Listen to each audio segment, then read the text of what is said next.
Ek moet 'n video maak hiervan sien wat die verskil is tussen as jy glas sing met water of as jy sing met brandewyn en coke. Sien of daar verskillende klank is. Begin nou.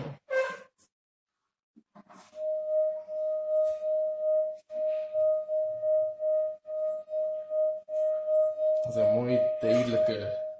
Je krijgt het reg. Je moet nou heel makkelijk van praten. Is dat?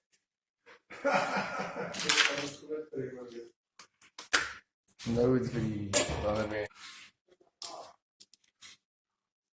Hy het te veel gooi en alles gaan hy nie. Want hy gaan nie lekker sing nie.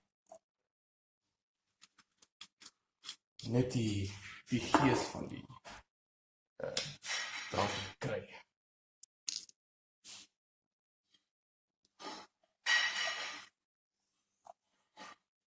Ja, soms nie selfs as die water.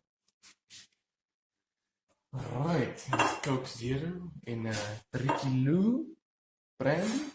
Wat is dit? Laat ons sien.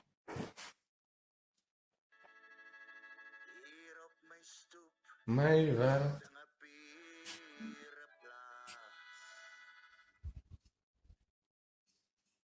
Dan is nog so 'n bietjie meer duideliker. Nog so 'n bietjie meer duideliker dan. Mooi hoor.